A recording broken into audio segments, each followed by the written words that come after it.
Mimpi News.com, dan untuk menyambut hari ulang tahun News.com dan Republik Mimpi yang pertama, kami menunggu berbagai kiriman kartun, karikatur, video, foto dan sebagainya di PO Box 9310 JKT DK 13693. Atau untuk hal-hal yang bisa dikirim melalui SMS, silakan langsung saja kirim ke nomor 0817 000 0050 atau di republik_mimpi@yahoo.com.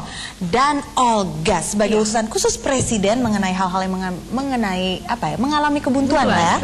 Kira-kira ada masalah kebohongan apa lagi nih yang harus kita selesaikan segera? Sebetulnya banyak sekali, tapi yang paling penting dan mendesak adalah masalah obat palsu serta produk manisan dan permen yang mengandung formalin atau zat-zat berbahaya lainnya. Langsung kita lihat slide dari Media Indonesia. Ini adalah daftar obat palsu yang dikenal untuk dihindari. Dan selanjutnya dari Republika, ada 39 produk manisan dan permen yang mengandung formalin.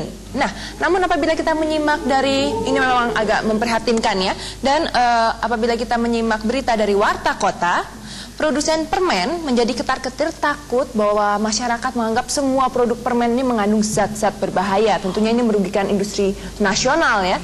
Nah, untuk itu kali ini saya ingin meminta tanggapan dari salah satu guru bangsa kita yang sudah hadir di sini, dan beliau ini ingin sekali duduk bersama dengan mahasiswa, sangat rendah hati sekali. Dan langsung saya panggilkan Bapak Habudi. Selamat datang Bapak.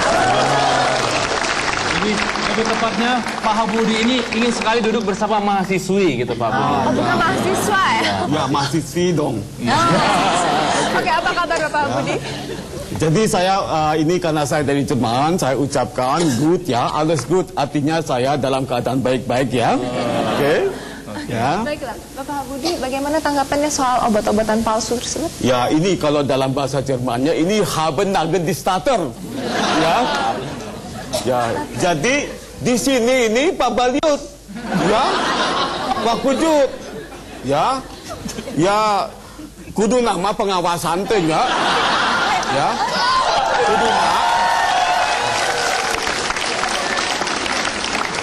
kudu lebih tegasnya, sebab mungkin jadi rakyat jadi bingung, ya.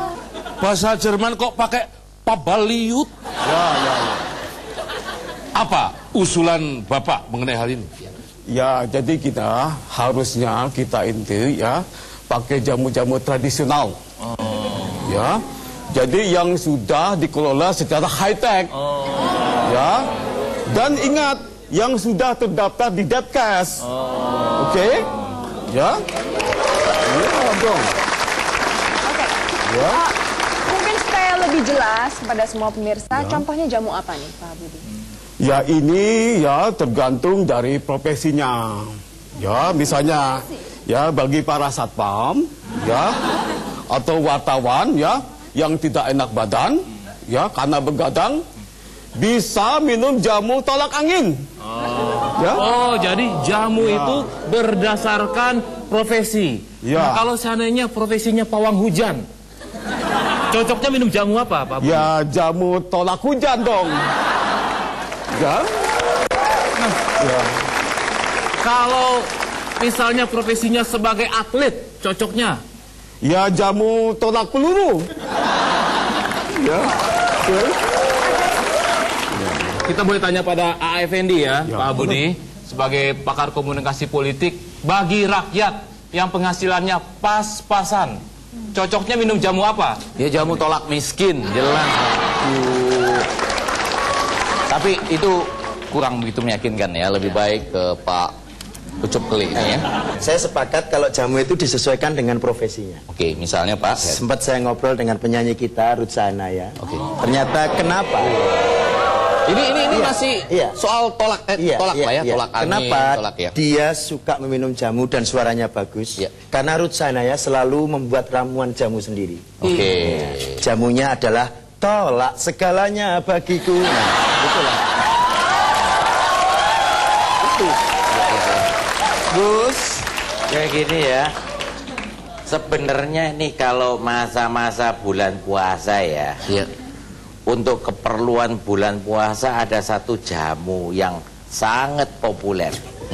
Semua orang pakai, nggak tergantung profesinya. Jamu apa itu, Gus? Jamu tolak pisang. Tolak.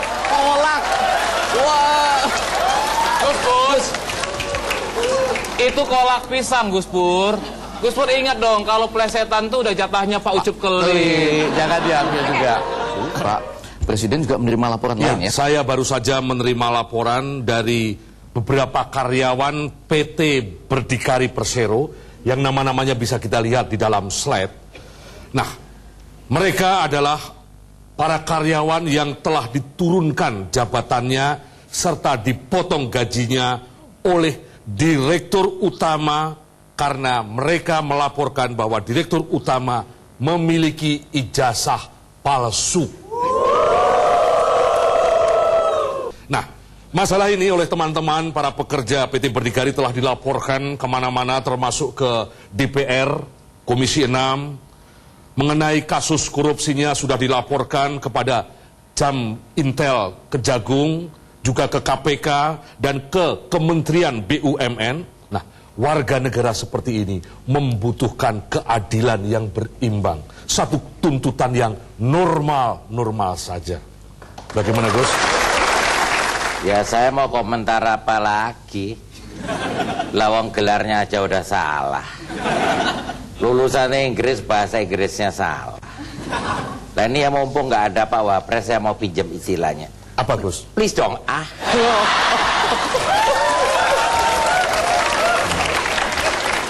Saya mau menanyakan kepada Pak Ucup Klik lagi ya, ini mengenai ijazah palsu dan gelar palsu nih Pak. Bagaimana tanggapan Bapak? Berawal dari obat palsu. Iya. Iya kan? Banyak perintah obat yang suka keliru dalam mencantumkan tulisan obat. Oh, di obatnya itu Terlalu ya? birokratis kalau kita baca.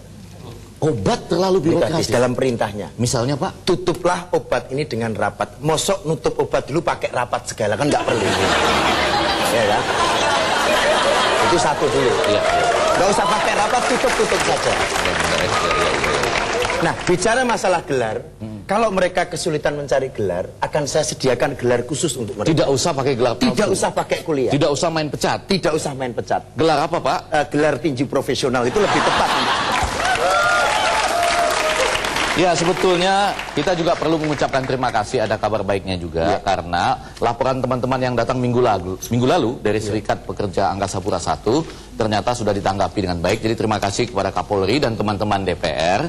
Mereka sekarang sudah bergembira, bahkan kasus korupsi yang mereka laporkan juga sudah mulai ditangani. Jadi selalu ada titik terang kalau kita semua mau berusaha, gitu ya.